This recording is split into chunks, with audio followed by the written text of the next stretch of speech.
नमस्कार दोस्तों। एक टाइम था 2014 के पहले, जब आप एसी 3 में ट्रेवल करते थे तो आपको एक कंफर्ट, प्राइवेसी, सेफ्टी और वैल्यू फॉर मनी का ट्रेवल आपको फील होता था जब भी आप एसी 3 में जाते थे। और आज का टाइम है, जब भी आप एसी 3 में जाते हैं तो ऐसा लगता है कि कहीं जनरल डब्बे में तो नहीं आ गए। जी हाँ दोस्तों, आज हम आपको 2014 के पहले और 2014 के बाद की कुछ चीजें बताना चाहूंगा, ताकि आपको रिकॉल हो जाए कि हम अपग्रेड कर रहे हैं या डिग्रेड हो रहे हैं या गवर्नमेंट चाहती क्या है। चलिए सबसे पहले आप 2014 के पहले की बात करते हैं। 2014 के पहले जब भी आप एसी 3 में ट्रेवल करते थे तो आपको कैसा एक्सपीरियंस होता था, जरा याद करिए। आपको एक वैल्यू फॉर मनी का ट्रेवल होता था कि आपने जो एसी 3 के लिए पैसे दिए हैं वह उसके लिए आप सेटिस्फाइड थे कि वो सर्विसेज आपको मिल रही है। क्यों मिल रही है? क्योंकि उस समय कर्टेन लगा हुआ था और उस कर्टेन की वजह से हमें क्या क्या फायदे मिलते थे। आपकी सीट पे कोई एक्स्ट्रा आदमी आके नहीं बैठता था क्योंकि कर्टेन लगा होता था, एक प्राइवेसी होती थी। और उससे फायदे होते थे कि लाइट अगर किसी को जलाना है, किसी को नहीं जलाना है तो कर्टेन लगा लिया, अपना अपने हिसाब से एडजस्ट कर लेते थे। एक डिग्निटी फील होती थी कि आप जो पैसे दे रहे हैं उसके लिए आपको एक वैल्यू गवर्नमेंट, रेलवे आपको दे रही है। एक सिक्योरिटी फील होती थी, सामान आपने अंदर रख दिया तो आपको टेंशन नहीं होता था कि सामान को देखना है कि कोई चुरा न ले जाए। ओके। और कोई भी एक्स्ट्रा वेंडर या तो बाहर के जो बेगर्स होते हैं या लोकल पुलिस वाले, लोकल जो पब्लिक होती है बीच बीच में स्टेशनों पे चढ़ जाती है, वह एसी 3 में नहीं आते थे। सिर्फ वो कर्टेन की वजह से, कर्टेन लगा होता था तो कोई हिम्मत नहीं है कि आपकी सीट पे आके बैठ जाए। ये सारी चीजें 2014 के पहले आपको मिलती थी।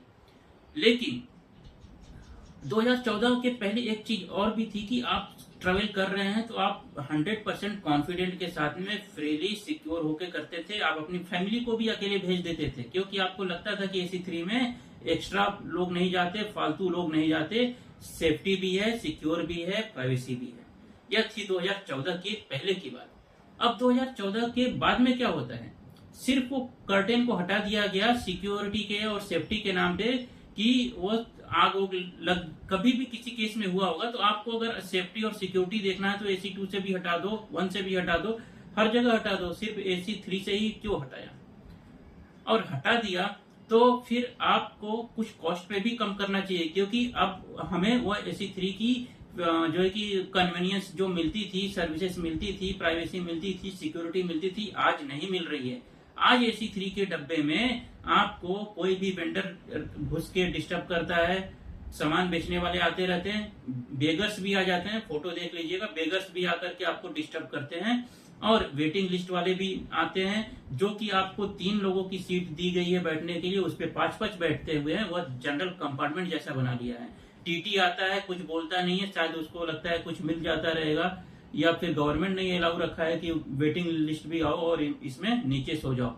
नीचे सो जाने के बाद आपको लगता है कि आप वॉशरूम जाते हैं तो आपको तकलीफ नहीं होती, आप एसी 3 का पैसा दे रहे हो और जो कि सर्विसेज मिल रही है जनरल जैसे।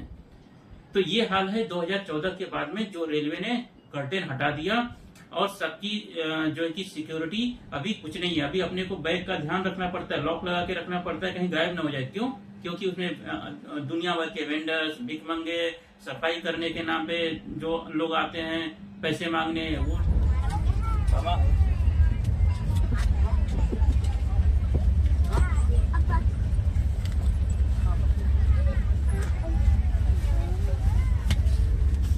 ये सारे घुसे रहते हैं एसी 3 में। क्या सेफ्टी है, क्या सिक्योरिटी है, हमें अब उसके ऊपर कुछ कहना नहीं है, वो आप खुद सोचिए कि आपको 2014 के पहले जब भी आप एसी 3 में जाते थे तो आपको कैसा फील होता था और आज जाते हैं तो कैसा फील होता है। तो दोस्तों, अब सवाल ये उठता है कि हम अपग्रेड कर रहे हैं या डिग्रेड कर रहे हैं। अगर उसको रेलवे को जनरलाइज ही करना है तो फिर आप पैसे तो कुछ कम करो, उसका पैसे भी आप उतना ही ले रहे हो जो पहले लेते थे, पैसे में भी आपने कोई कमी नहीं की। तो फिर ये जो सर्विसेज हमें मिलती थी, जो फील होता था सिक्योरिटी का, सेफ्टी का, अब वो एसी 3 में नहीं रह गया है। तो दोस्तों, ऐसे इंफॉर्मेटिव वीडियो को लोगों तक ज्यादा से ज्यादा फैलाइए ताकि जो अंधभक्त लोग हैं उनको थोड़ी सच्चाई भी पता चले कि जो गवर्नमेंट है वो अच्छा कर रही है, खराब कर रही है, कहीं पे अच्छा भी करती है, कहीं पे खराब भी करती है। लेकिन हमें डिसीजन लेना है वोट देने के पहले कि हमें क्या चाहिए। आज से 75 साल पहले जो संविधान बने हुए थे उसमें यह गवर्नमेंट चेंज क्यों नहीं करती है, वो हमारा एक दूसरा मुद्दा है एजुकेशन से रिलेटेड, हम दूसरे वीडियो में डिस्कस करेंगे। आज की वीडियो में इतना ही, मिलते हैं नेक्स्ट वीडियो में। जय हिंद, जय भारत।